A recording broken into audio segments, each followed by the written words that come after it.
नमस्कार साथियों, शिक्षा सलाह में आपका स्वागत है। मैं पंकज कुमार आप सबों का स्वागत करता हूं।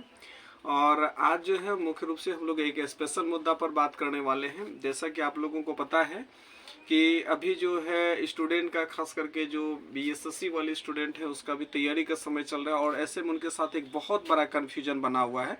वो कन्फ्यूजन क्या है उस पर हम लोग बात करेंगे और उस कन्फ्यूजन को दूर करने का हम लोग प्रयास करेंगे। कन्फ्यूजन क्या है वो आप लोग थंबनेल से ही देख चुके होंगे और साथ ही साथ आप हमारे सामने देख रहे हैं कि बीएसएससी सीजीएल 3 मुद्दे पर हम लोग बात करेंगे। इसमें बात क्या करना है, दरअसल बात ये करनी है कि बहुत सारे मैसेजेस, बहुत सारे न्यूज़, यानी कह सकते हैं कि बहुत सारे छात्रों के कमेंट आ रहे थे, खास करके पिछले 2-3 दिन से इस मुद्दे को लेकर के कि क्या सीजीएल 3 की जो एग्जामिनेशन होने वाली है, जो कि डेट पहले से फिक्स है 26-27 नवंबर का, तो क्या उस डेट में होगा या नहीं होगा, इसको लेकर के बहुत सारे छात्रों के कमेंट आ रहे थे।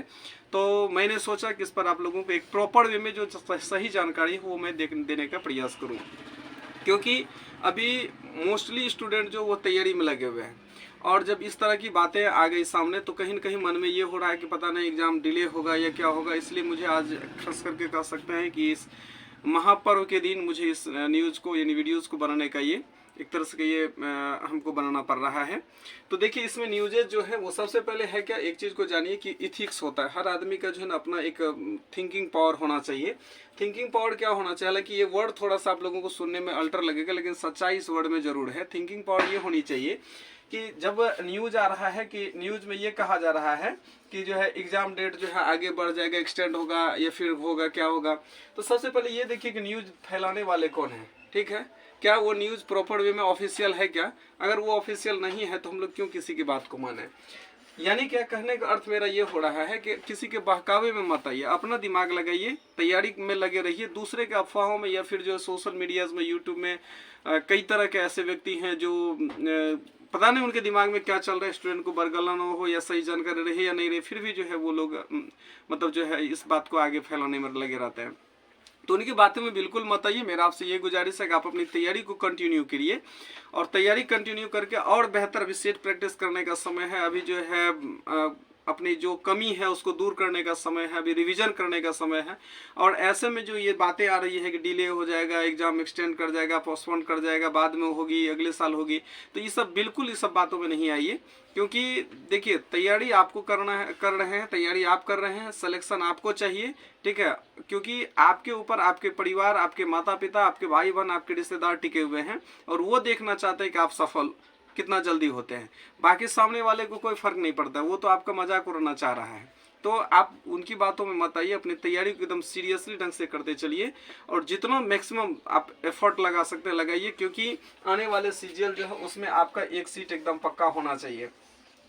ठीक है, तो मेरा आप सबों से यही गुजारिश है कि अपनी तैयारी को बेहतर बनाइए। किसी की बात में आने से कोई फ़ायदा है नहीं और झूठ मूठ का जो है न्यूज़ फैला दिया जाता है कि जो है फिर एग्ज़ाम पोस्टपोन हो जाएगा, ये हो जाएगा। तो इससे होगा क्या कि अगर मान लीजिए उसकी बातों में आप आ जाते हैं, अपना कॉमन सेंस नहीं यूज करते हैं, तो उनकी बातों में आ गए और उनकी बातों में आकर के आप चलो भाई डील है, और पता चला कि 4-5 तारीख तक कुछ नोटिस आ गया।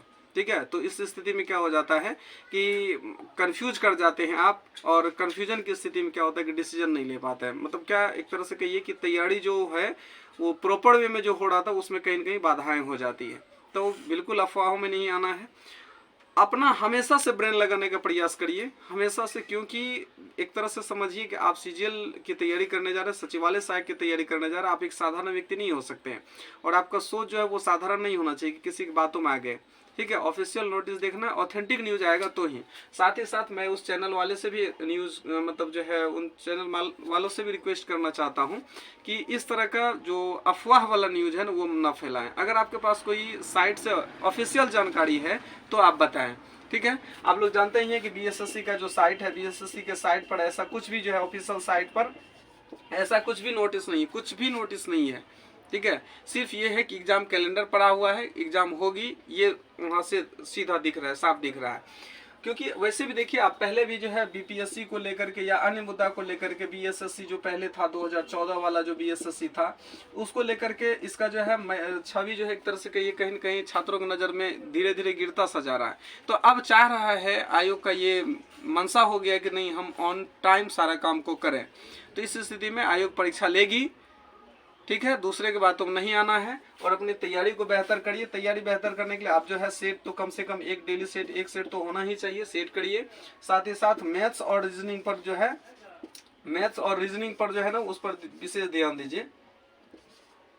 इसलिए कि ये पार्ट तो स्टूडेंट कहता है कि मेरा स्ट्रांग है, लेकिन वहाँ पर कुछ क्वेश्चंस ऐसे आ जाते हैं कि जो कि निकल जाते हैं, मतलब समझ में नहीं आ पाता है या टाइम उसके लिए मैनेजमेंट नहीं कर पाते हैं। तो सेट अगर बनाते हैं तो मैथ्स और रीजनिंग के साथ टाइम मैनेजमेंट होगा। साथ ही साथ जो थोड़ा ट्विस्ट टाइप का क्वेश्चन है उसको स्पेशली प्रयास करने का, मतलब जो प्रैक्टिस करने का प्रयास करिए। और जीके जीएस भी पढ़ना है, उसके बाद जो है कंप्यूटर भी पढ़ना, सॉरी ये जीके जीएस पढ़ना है, करंट भी पढ़ना है। तो ये सारे मुद्दे को अभी पढ़ने का समय है, ठीक है। जीके जीएस में साइंस वाले पोर्शन पर विशेष ध्यान देना है, क्योंकि यहाँ से कुछ क्वेश्चंस ऐसे पूछ लिए जाते हैं जो लगेगा ये तो आसान है, बन जाएगा, हो जाना चाहिए, लेकिन कंफ्यूजन पैदा कर देता है। तो उम्मीद करते हैं साथियों कि आप लोग जो एकदम कॉन्शियस हो गए होंगे, तैयारी के पीछे सीरियस हो गए होंगे और अपनी तैयारी में लग जाइए। किसी के बहकावे में आने से कोई फायदा नहीं, क्योंकि आपको एक सीट एकदम पक्का लेकर के आना है। निश्चित सफलता चाहिए और सफलता मिलेगी कब, जब हम लोग एकदम डटे रहेंगे, अरे रहेंगे, तब मिलेगी। चलिए साथियों, मेरी ईश्वर से ये शुभकामना है कि आप सबों की सफलता हो, आप सभी सफल होकर के आप निश्चित रूप से सचिवालय सहायक के रूप में सामने आए अगले साल। Thank you. इस वीडियोज में इतना ही, और अगर ये मेरा वीडियोज आपको पसंद आया तो आप अपना प्यार सब्सक्राइब करके हम तक पहुंचाइए। धन्यवाद।